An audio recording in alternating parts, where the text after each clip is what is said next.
Pero, ¿cuáles son los criterios más importantes que debe cumplir un proceso de consulta? Los criterios básicos y fundamentales están ya, creo que, bien definidos en la primera norma internacional que contempló el proceso de consulta y que lo contempló como una garantía de los derechos de los pueblos indígenas. En cuanto que tal garantía, lo primero que deja bien sentado es que cualquier medida legislativa o administrativa que afecte a pueblos indígenas tiene que ser consultada. La consulta tiene que ser con instituciones representativas de los pueblos indígenas, que los pueblos indígenas establezcan mediante procedimientos adecuados, de buena fe. Parece que eso es superfluo decirlo, pero fundamental cuando la historia de los pueblos indígenas con respecto a los estados pues ha sido tan dura y han sufrido tanta mala fe, ¿no? Luego está bien que se diga y se dice expresamente de buena fe y algo no menos esencial, con el fin de alcanzar un consentimiento, con el fin de llegar a un acuerdo o alcanzar un consentimiento. Claro, todos estos elementos están, aunque así de telegráficamente, tan bien definidos, que muchas veces se ha dicho, y creo que es algo que conviene repetirse, que no es necesaria una ley de consulta, no es necesario un reglamento, una ley de consulta para que los estados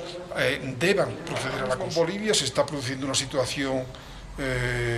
podemos decir, esquizofrénica, desdoblada, se está abriendo una grave brecha de implementación, de puesta en práctica, entre lo que prevén las normas fundamentales del Estado Plurinacional de Bolivia y las políticas que se están desarrollando. Y todo esto pues se ha polarizado en el caso del TIPNIS, que es un caso, a mi entender y a entender general de expertos y expertas y de instituciones internacionales, pues un caso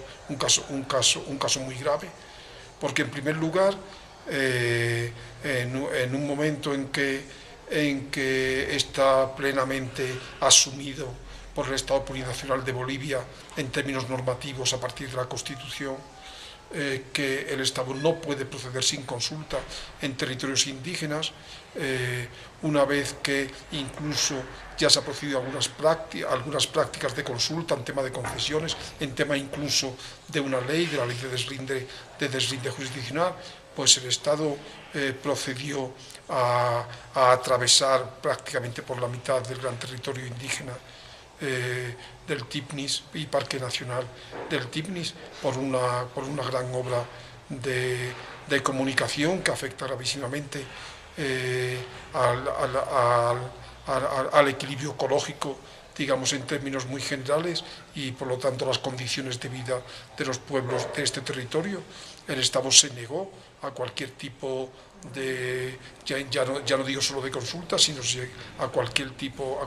de comunicación sobre este asunto con estos pueblos. Estos pueblos se resistieron incluso mediante una larga marcha que por el apoyo popular que logró, muy particularmente al final, al llegar a la paz, causó que el gobierno se decidiera entonces a escuchar a estos representantes indígenas, a estas organizaciones indígenas, y acordase, de un acuerdo que ya debe tirar un valor desde el punto de vista del derecho internacional, el interrumpir esas obras y el ratificar que el Parque Nacional y Territorio Indígena del TIPNIS pues es intangible respecto a iniciativas que no cuenten con el consentimiento indígena. Y posteriormente el Estado ha hecho una ley ad hoc, una ley particular solo para un caso respecto a consulta, y con el propósito declarado de olvidarse totalmente de aquel acuerdo que se formalizó en una ley. Ya otra ley de la Asamblea Legislativa Plurinacional ha derogado esa ley anterior, pero eso no ha sido aceptado por las organizaciones indígenas, y el Estado,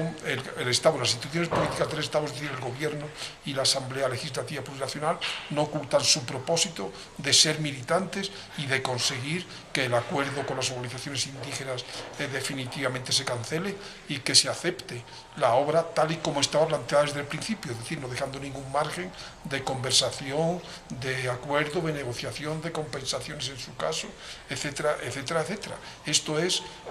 se coloca en las antípodas de lo que debe ser un proceso de consulta según el derecho internacional de los derechos de los pueblos indígenas, que no solo es el convenio al que antes me refería, sino también la Declaración de Naciones Unidas sobre los derechos de los pueblos indígenas, que ha sido adoptada mediante ley también por el Estado plurinacional de Bolivia, porque la consulta en ningún caso puede ser un dejar predeterminada una decisión y preguntar a los pueblos indígenas sí o no.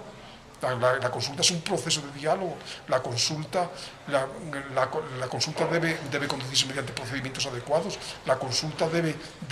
perseguir el acuerdo o el consentimiento mediante este órdago en virtud del cual las instituciones políticas del Estado plurinacional ya previamente predeterminan su decisión y adoptan una ley que facilite el que esa decisión para un caso determinado pueda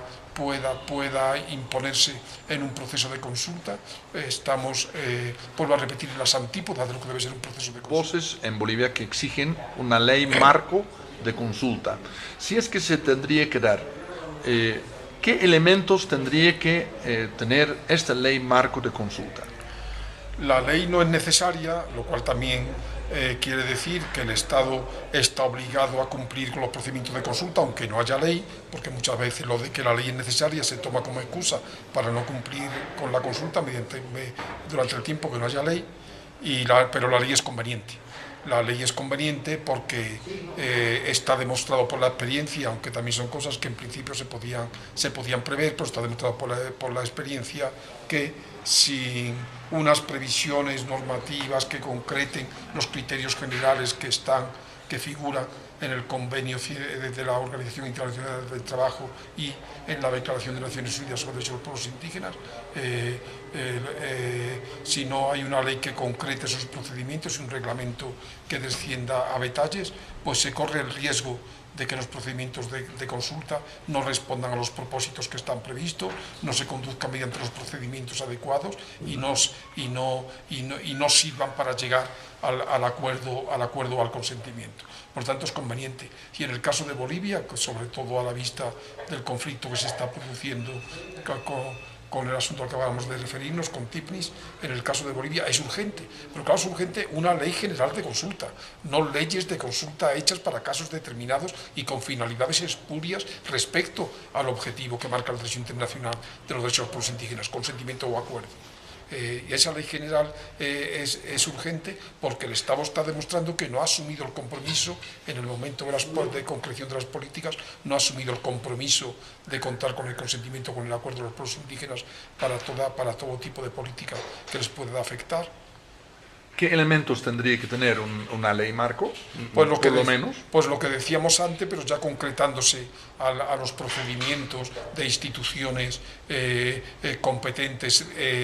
dentro del Estado para conducir la consulta, de la institucionalidad indígena del propio Estado, que debía reforzarse en Bolivia, es un Estado plurinacional, para que puedan garantizar que esos procedimientos responden a sus objetivos y persiguen los fines que están marcados como garantía para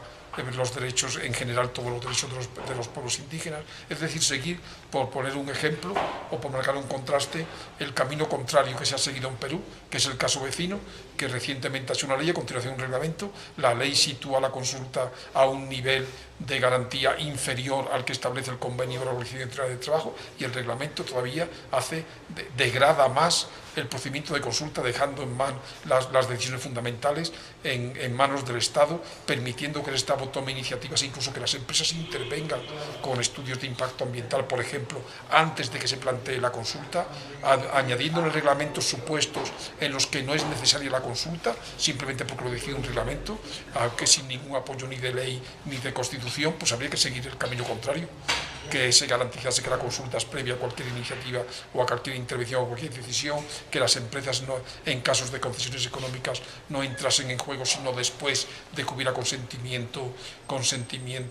o acuerdo indígena a las propuestas del Estado, que se garantizase en el terreno de los procedimientos concretos, que la finalidad de la consulta es la búsqueda del acuerdo con las medidas propuestas o el consentimiento sobre otras medidas que puedan proponer a su vez los pueblos indígenas, etcétera, etcétera. Doctor Claverón, muchísimas gracias. Muchas gracias.